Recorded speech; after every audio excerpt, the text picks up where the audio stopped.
welcoming round of applause.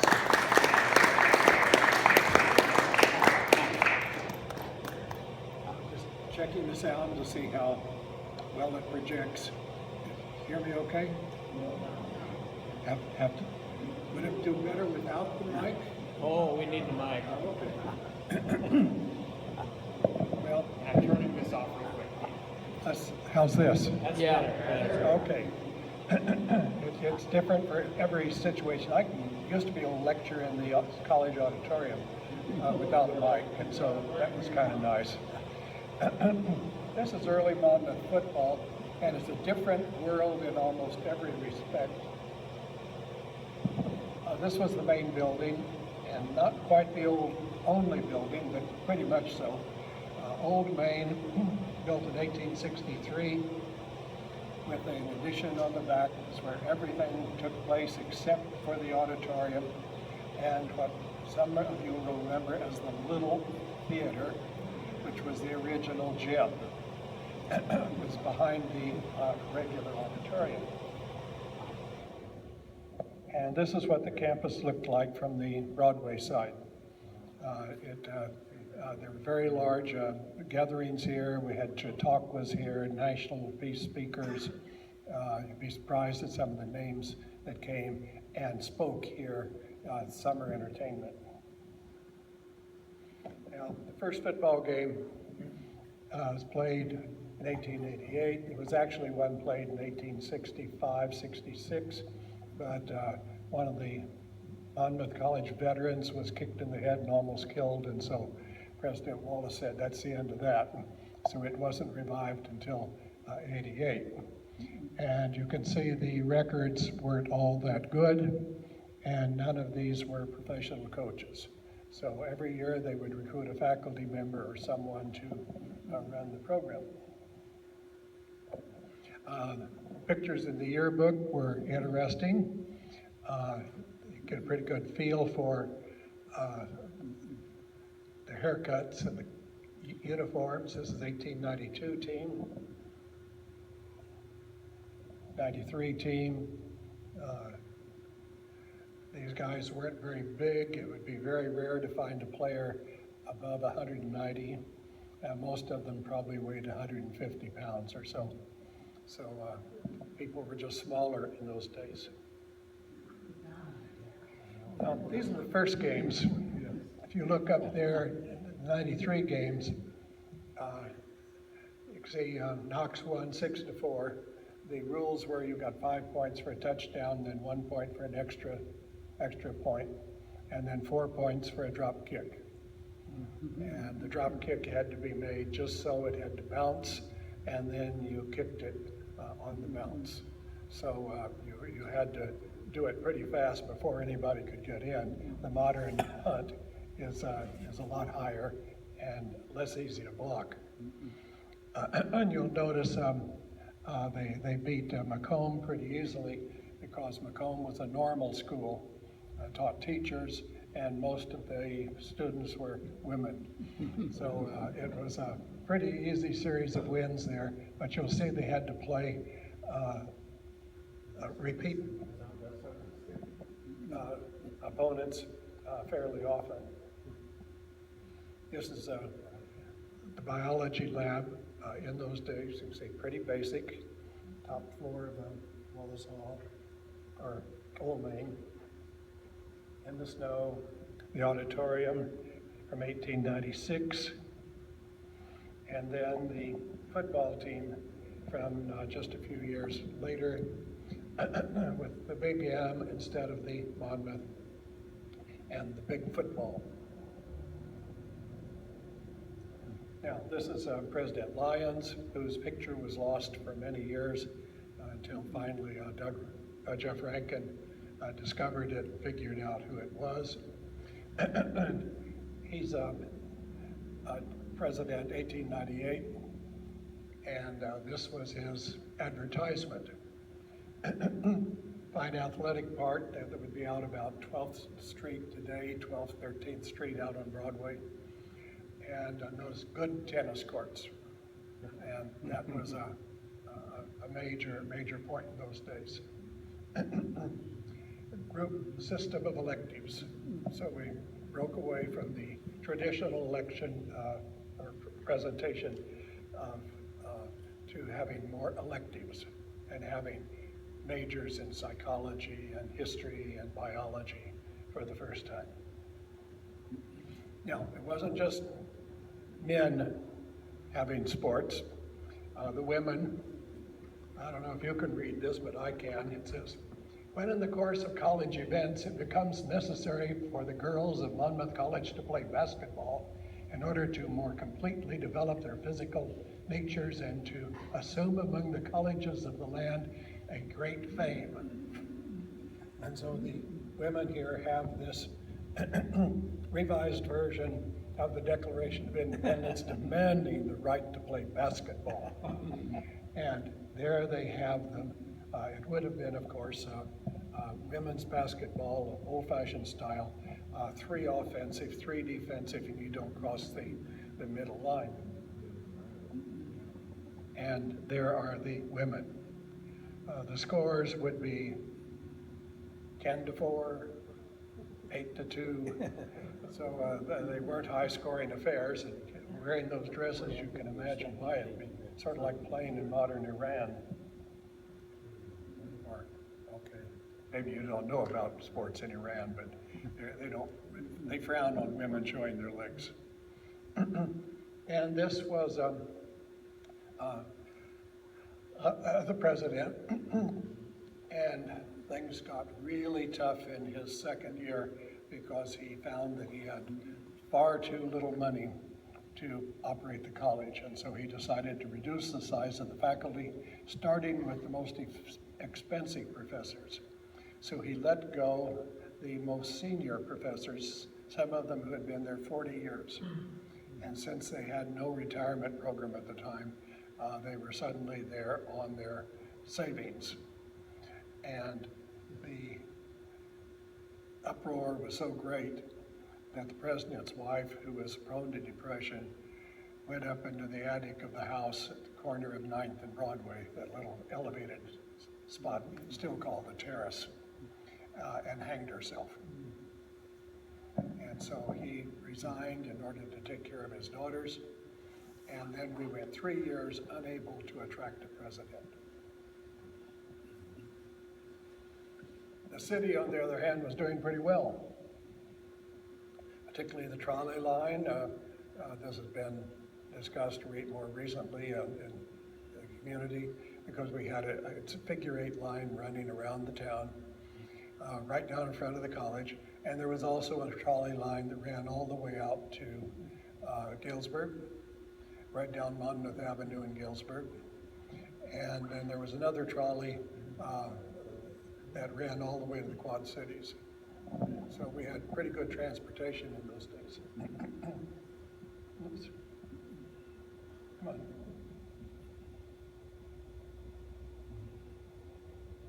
And this is the view down Broadway.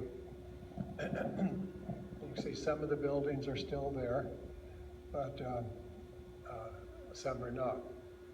And if you look real hard, you can sort of see all the way down to where the churches are. It's not a real good copy of the pictures. And then we got a dynamic new president, young Tom, who had been one of the best baseball players Monmouth College had ever produced. And when he came back in, he revived athletics. And so part of his program was to get to particularly a good track team. And if possible, a good football team. The track was the big sport at the time. And so he hired Cliff Bell. Cliff Bell came from Biggsville, and he had gone to the state track championships in his junior and senior year, and with one other student, won the state title. Now, he was 20 years of age, 21 when he ran the second time, which was not unusual in those days. I know when I was in high school, my first coach was let go because he only had a mediocre record of 6-4 or something like that. And the old timers, that is the men of 50, could remember back when my Shawnee High School was not scored on. The most any team had been able to do was to get to the 20-yard line. And they wanted to know why we didn't have teams that good anymore. So they brought in a coach from Eastern Oklahoma, who had been used to coaching boys 20 and 21 years of age, because that was simply how long it took them to finish high school. And when he first looked at me, I was a sophomore, and he says, "How old are you?" And I said, 16. And he says, "What are you doing here?" And fortunately, our all-state end spoke up for me and said that I was good in algebra. Now, what connection that had with football, I don't know, but it worked. Now, the school was pretty good size. It had 250 students in the scientific program and about 250 in the music conservatory. Most of the women were in the music conservatory, but it was a fully integrated program. Now it was rigorous, it was very religious, and yet one of the famous Monmouth College songs went this way: "Here's to Monmouth College, with her wisdom and her knowledge. Drink her down, drink her down, drink her down, down, down." So apparently President Wallace couldn't hold everything down. But to get into Monmouth College, you had to have a year of study in each of these subjects: Latin, algebra, geometry, English, history, geography, physics, and biology. And that was the start. And then the programs were quite rigorous. And so these were not dummies. They were real students. And consequently, Cliff Bell was going to have a challenge. Now, he was a track coach. And he was a principal of the Belmont School out in the country here, but moved to Monmouth to take care of his parents. His father worked on the railroad and was dying, and so he came to support his mother and his two sisters. And when President McMichael saw they had a real good project, he hired him to teach track, and as soon as he demonstrated how good he was, they hired him to continue in the fall and do football as well. As Raveling says, it was the largest college in the state. And if you count the conservatory, it may well have been 500 students, would have been a very big institution in 1905. Now, when he comes in and he starts with football, he announces he's going to be the champion of Illinois. Considering the 1904 season, that was quite a promise.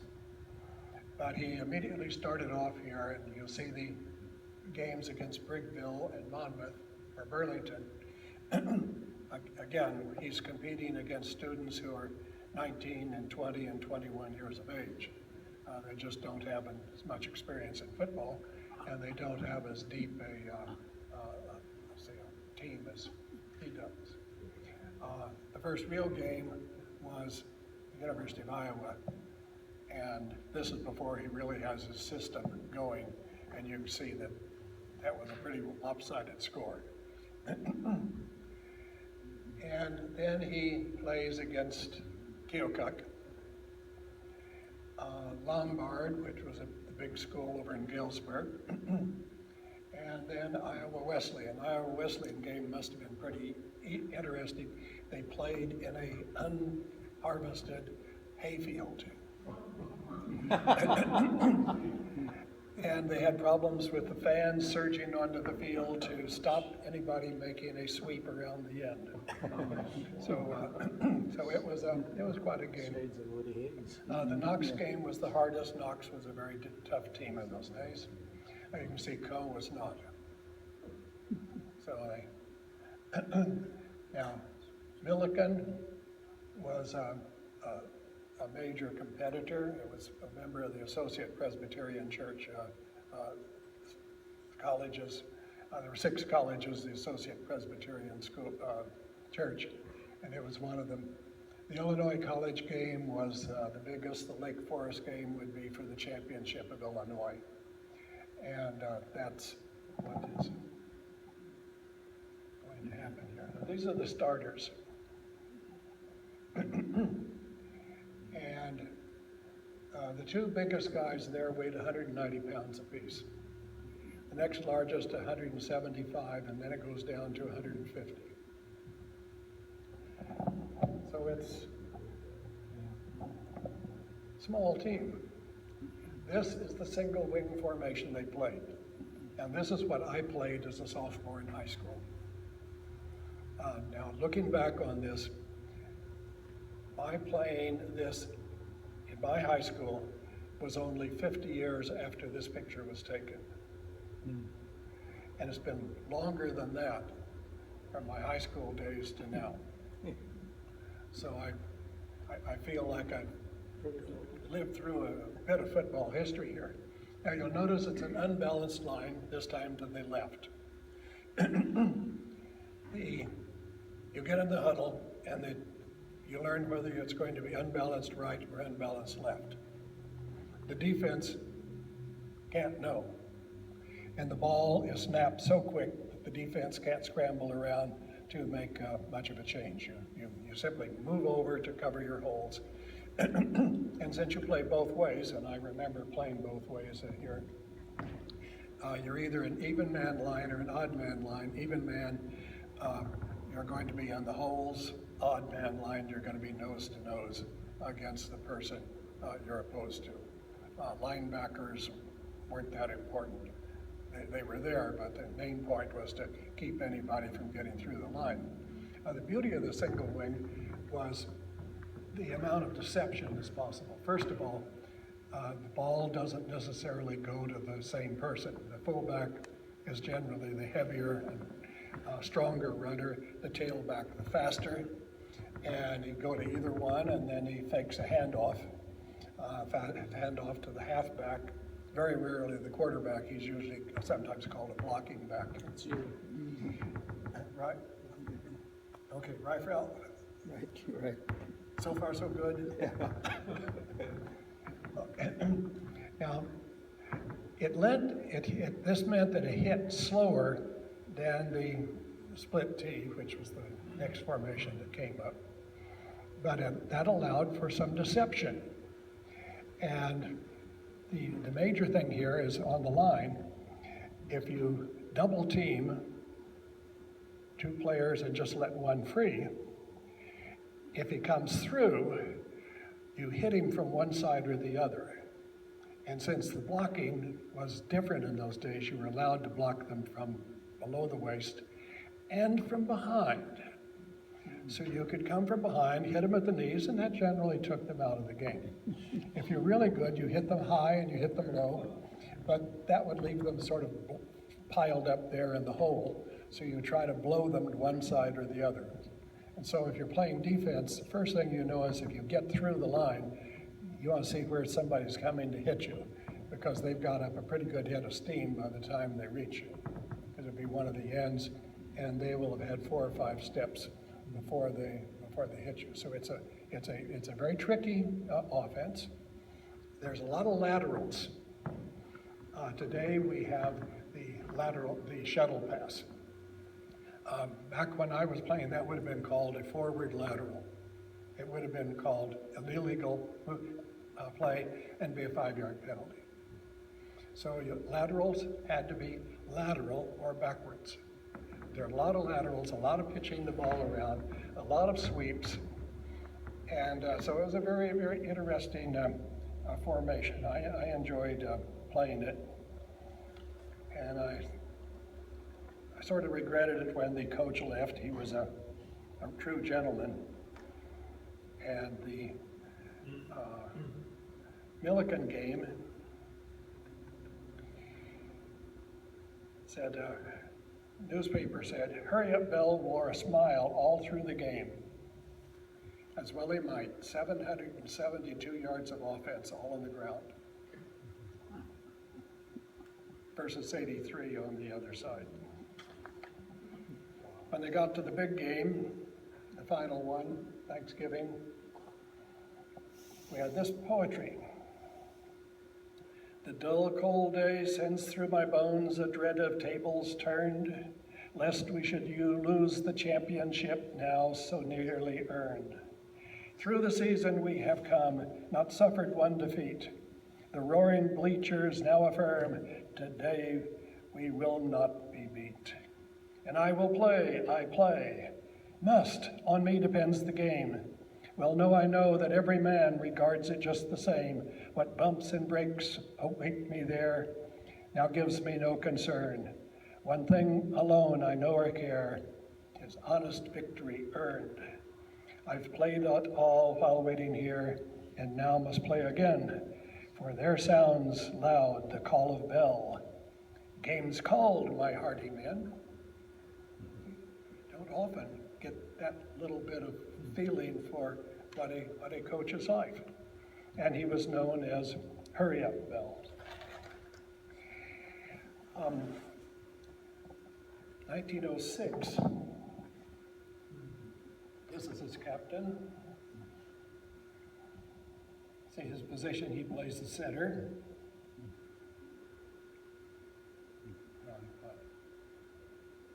Come on, over.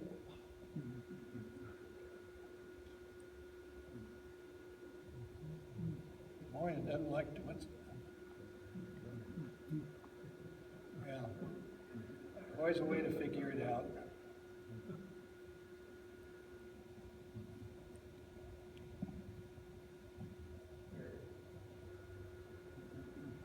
Now, this is the president who saved football.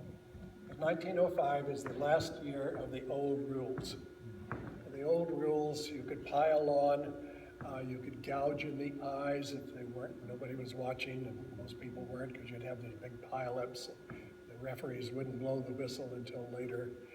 And then Theodore Roosevelt learned that his son was going to play at Harvard.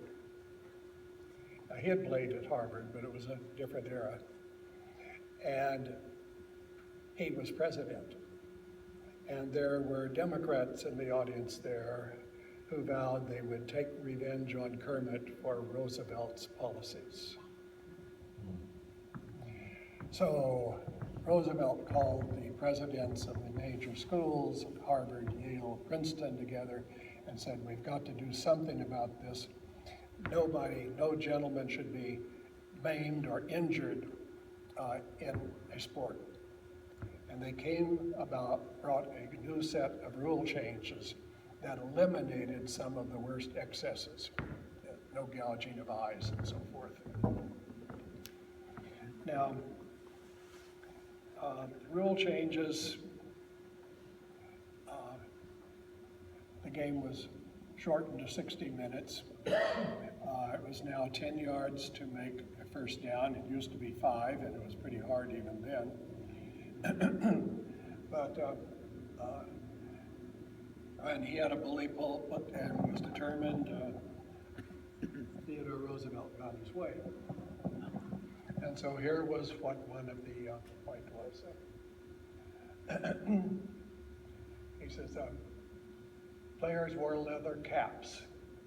The most important thing was you didn't want your ears torn off.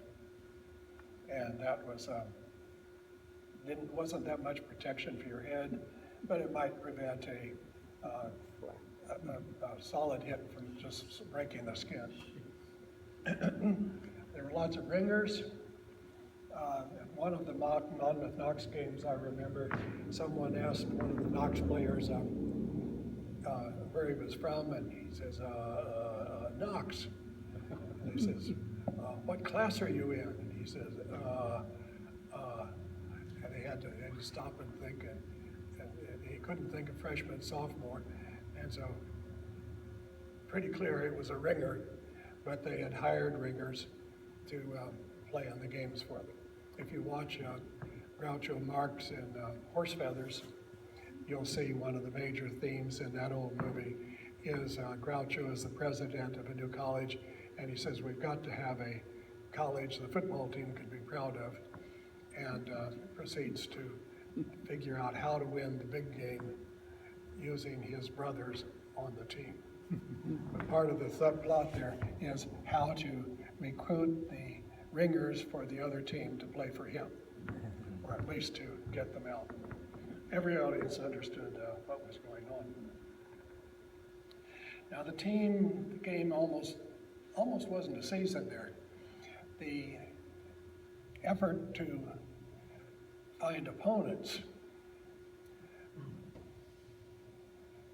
Iowa, Purdue had their schedules filled. Knox dropped football. Lombard dropped football. Rose Technical, that's Rose Holman today, decided at the last minute that they would drop football. And so it became very difficult to even get a team together. And then a number of Bell's best players were still helping their parents with the harvest. And so they hadn't shown up.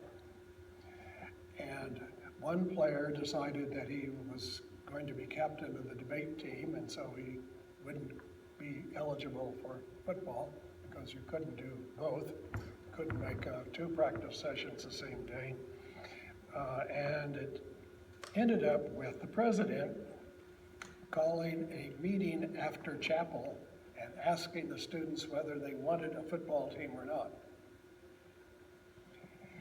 And the coach spoke to them, and then they left, and the students got together and said, we've got to have a football team, and so they agreed they would put pressure on all of their friends to go out for the team. And so the players that had decided not to play showed up. And then after the first game, 3 players showed up, and it's called the Old Men. He was so desperate to get a game that he scheduled a community team from Kewanee. And when they got up there, they discovered that the Kewanee players wouldn't recognize the new rules. And they refused to be penalized. Referees would blow a whistle, the players would say, you're not going to penalize us, that was the play. Well, Bill said, let's go ahead, we're going to beat these guys anyway. But it was really hard because when they'd run a trick play, the fans would run onto the field and knock down the Monmouth players. And the forward pass was illegal under the old rules. And even, you could do it technically, but if you had an incomplete pass, the ball changed hands. And a punt was a free ball. And so if you could punt it where the other team couldn't get it and you had some fast ends, a punt would be a really good offensive play. So it was, the Kewanee team was really banged up the Monmouth squad before the day was over. So there it is. And the ball at Kewanee was so dull, so empty, they could barely kick it over the line. Sort of like a Super Bowl game we might remember some years ago. Anyway, that's a real deflated ball. This is the 1906 team, and there's Bell right in the middle. And his captain, who is known as the Prince of Monmouth College. And Captain McMillan is going to be a future coach. And he's going to be the most popular person in the community. He is from this area. He's from Biggsville, but he's well known in Monmouth. And when he later marries his sweetheart, it's the biggest wedding in Monmouth in years. And the house where that happens is still on North 11th Street, still standing there. It's the first real house on the east side of the city. And it was, everybody was there, decorated in the sorority colors. Our sororities were illegal, but the colors were still there. And so this is a really nice yearbooks in these days. That's the team. Oh gosh. And this is out at the park, so you pass 12th Street. One of the barns you can see in the background, and the crowds are out around the edge of the field, and you can see it's sort of like a rugby scrum, because there's a lot of pushing and shoving here. But the way to beat this is you go around the end. So they learn to do a lot of that. And you take the trolley out there.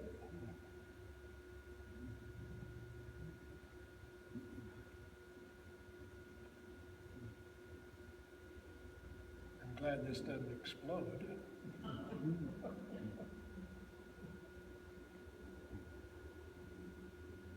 That's the forward pass, and that's the first picture we have of a Monmouth forward pass.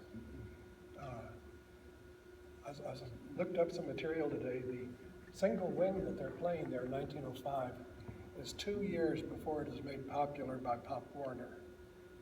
Pop Warner introduces it in 1907. Monmouth is playing it in 1905. I don't know where he came up with that idea, but all of the online sources indicate that it's really Pop Warner who makes it popular back then.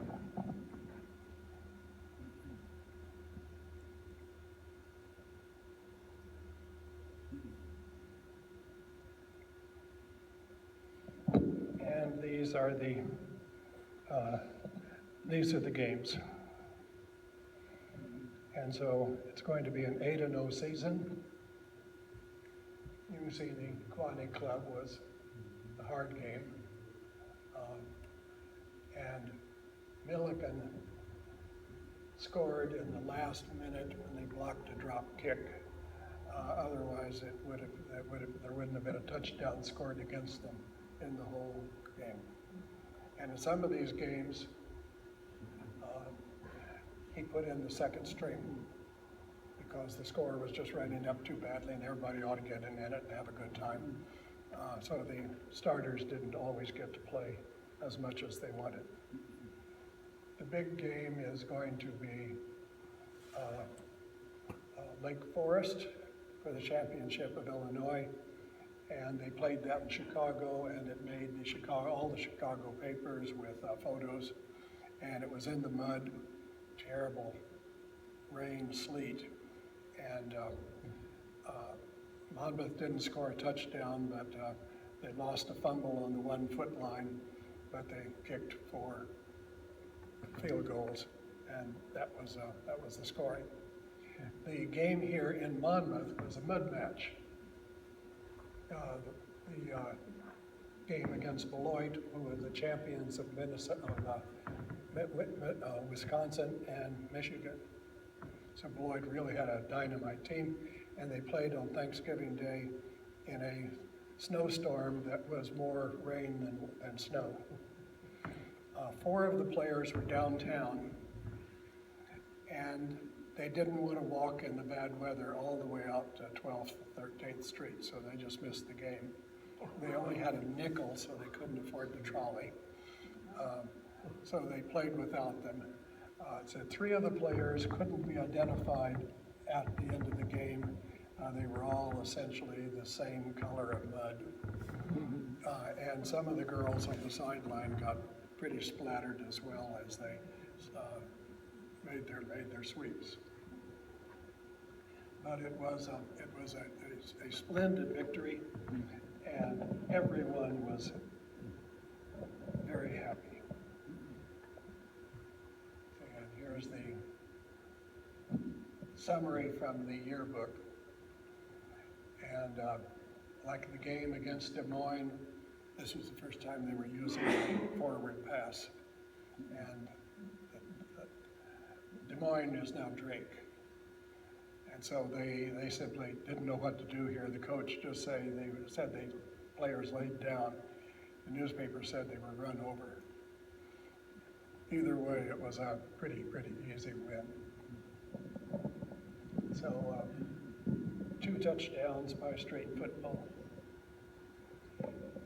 Then in 1907, disaster starts setting in. Old Main burns. Since that's the only real academic building, many people said that's going to be the end of Monmouth College because there's just no money to replace that structure. And worse, Bell asked for $1,500, the amount that school at Kirkwood, Missouri was offering. And President McMichael said he couldn't afford it. And so he moved to Missouri, took his father had just died, so he took his one sister he'd married, so he took his sister and his mother and moved out to Missouri, and then later got a job coaching at a really tough high school in Cleveland, and took these kids to state championships, and then became a judge. So it was quite an impressive career. Now Wallace Hall goes up. Tom McMichael was a master of fundraising and recruiting students. 1924, we see the pool come in with one requirement that it be the longest indoor pool in Illinois, and it was. Those of us who swam in it remember well that it didn't fit. Successor is Reed. They met sort of at the train station. Bill was on his way out of town. Reed came in, they talked a while, and then traded places. Now, Reed had a splendid background. I mean, just look at what that Michigan team was doing. You know, a point a minute, 550 points scored, 0 for the opponents. So he came in with some real football experience. And so here he is with the team. And this is the record. See, they lost to Illinois State on a drop kick, beat Knox pretty badly, and finished out the season reasonably well. A little bit of a letdown with the one loss and the one tie. The second year got worse. The competition was harder. Cornell was a football power in those days, and even Knox managed to beat the Monmouth team. The third year, really hard-fought battle against Missouri and Marquette, Cornell, Lake Forest, Millikan. So I mean, it looks, but they came back against Knox and Beloit. Saved a little pride. Next coach is Archie Hain, who wrote a classic book on how to sprint.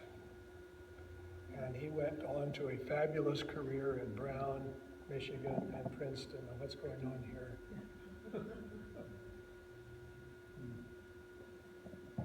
Don't really need that.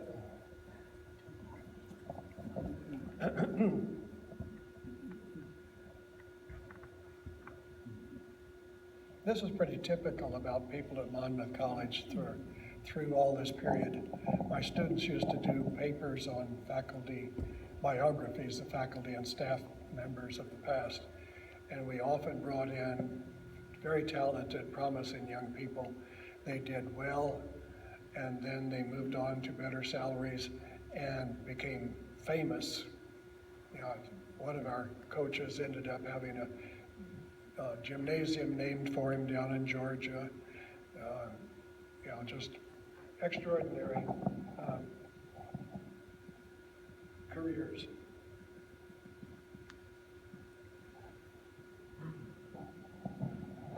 Yeah. see here is at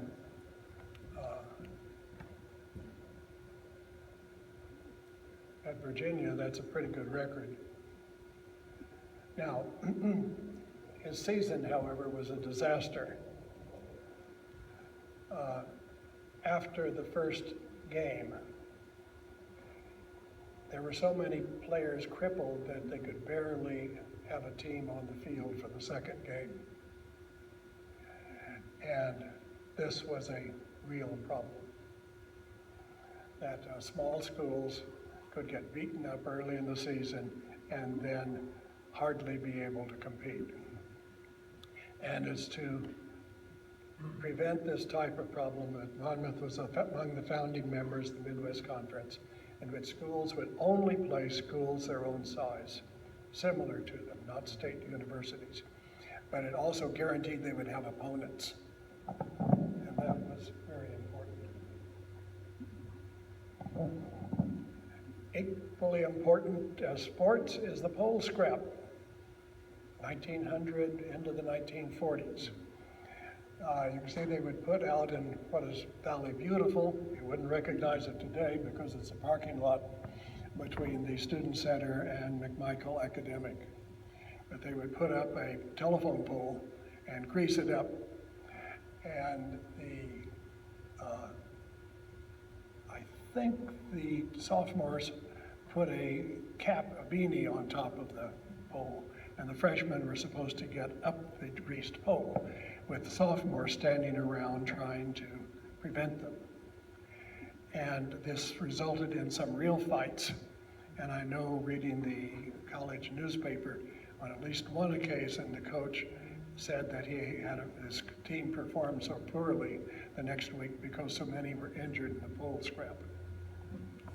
It was one of those events that World War II ended, and the people who came back were veterans of World War II, and they said, we're not going to go in for this juvenile stuff, and so it never got revived. But you can see here the freshmen succeeded in getting up the pole and retrieving the beanie. Now, 1931. This was the undefeated squad, the next one, and it was a really extraordinary group of people. You have Bobby Wool, Jelly Robinson, who became famous coaches here, Virgil Vulture, Bruce Cornati. He is one of the more famous Monmouth College football players.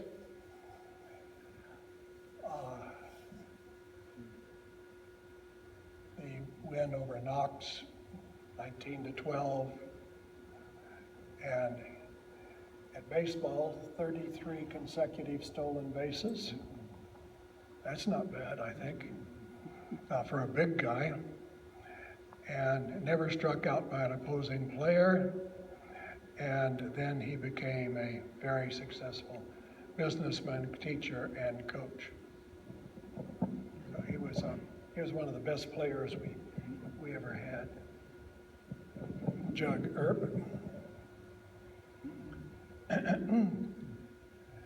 11 years of professional football, and is in the Green Bay Packers Hall of Fame. And then we have the Taylor-Molesworth passing combinations, and Molesworth would play 8 seasons for the Chicago Bears. So we had some pretty good people. Bobby Wool, and some of you knew Bobby. Any hands go up? Okay. I got to know Bobby fairly well because I was coaching soccer, and he was made chair one year, and I really enjoyed working with him.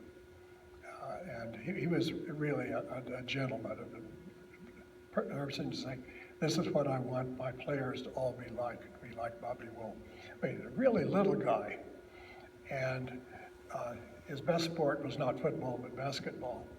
And in those days, you could dribble the entire court, and there was no time limit, and so they just couldn't chase him down until finally he'd come in for a layup and score.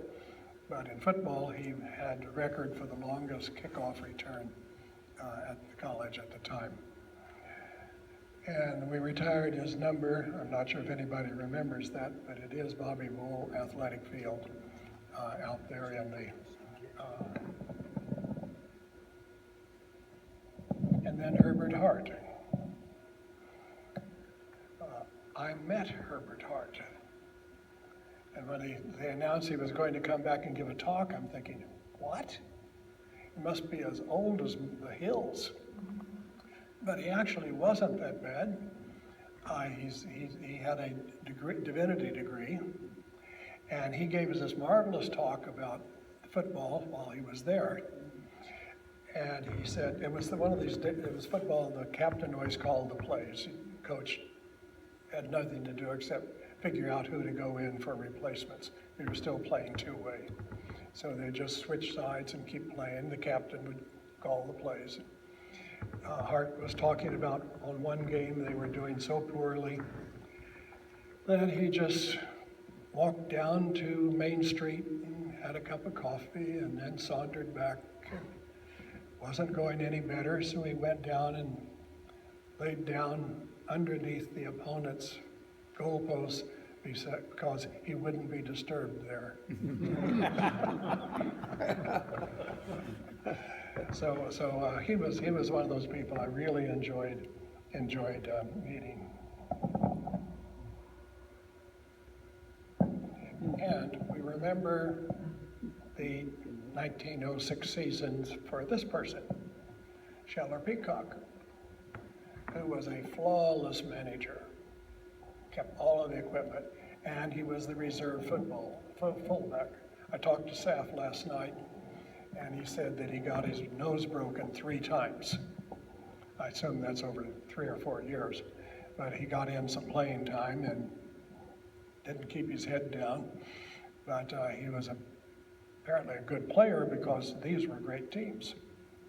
But he's the name is associated with Monmouth College sports through Peacock Memorial Field. Seth Peacock and his wife dedicated the property and the fields, and so we have Glasgow Field and the 2 soccer fields out there. And so that's our connection today to the 1905 and 1906 teams. So it's always enjoyable for me to look back on this. And with that, I will stop. Very well. Okay. Yeah.